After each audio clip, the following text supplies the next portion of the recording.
காட்டம் கம்மியாக இருக்கு. வாங்குற எந்த பொருளும் தரம் இல்லை. காட்டம் அதிகமாக இருந்தால் குடிச்சிட்டு செத்து வேற போகிறீங்க. இந்த பாவத்தை வேற நான் சுமக்கணுமாப்பா? என்னப்பா புதுசாக அரசியல்லாம் பேசுறிய? ஏப்பா நான் அரசியல் பேசக்கூடாதா? இல்லை பேசுகிறேன் ஏற்றுக்கிற மாட்டீங்களா?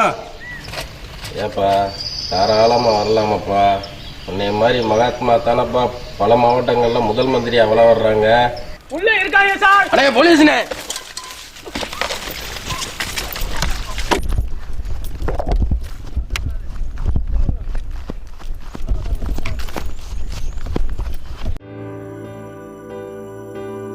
மானம் கட்ட பொழப்பாது. நில்லுடா நாயே, சாராயம் காய்ச்சி வைக்கிற நாய்க்கு தெனாவட்ட பாரு.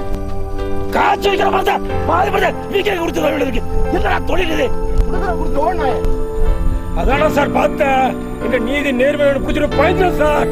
இது நான் கொடுக்குறவங்களுக்கு கடைசியில் இருந்தேன் சார். ஏண்டா நாய குடும்பத்தோட சாக போறியா?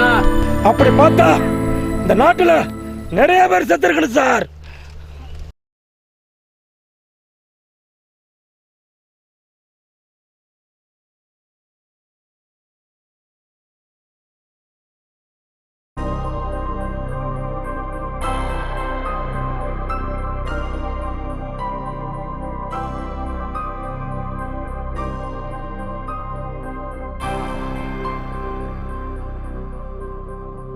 அப்புறம் தீபாவளிலாம் வந்துருச்சு, அட்வான்ஸ்லாம் வாங்கிட்டீங்களா?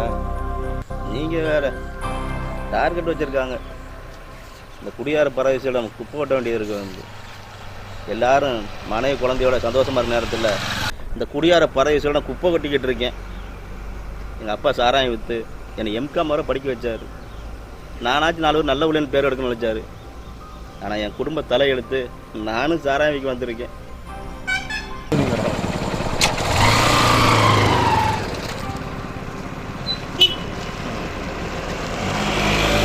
குடியார பரவேசு வாசல்ல படுத்து கிடக்க எதிரா தள்ளி போடா.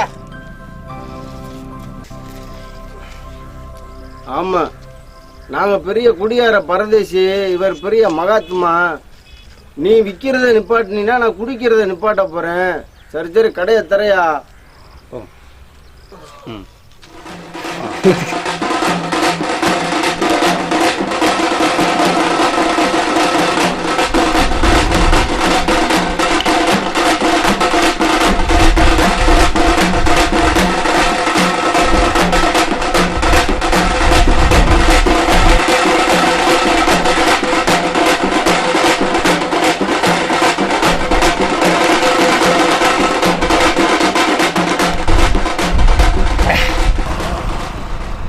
காசை கொடுத்து குடிக்கிறதுக்கு இவன் என்னமோ ரொம்ப சலுத்துக்கிறேன்.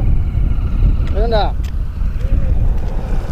இப்படியெல்லாம் காசை கொடுத்து குடிக்கிறதுக்கு ரேஷன் கடையில் காருக்கு 1 குவார்ட்டர்னு கொடுத்துட்டாங்கன்னா என் பொண்டாட்டியாவோ என் மகளையே விட்டு வாங்கிட்டு வர சொல்லி வீட்டிலேயே குடிச்சிட்டு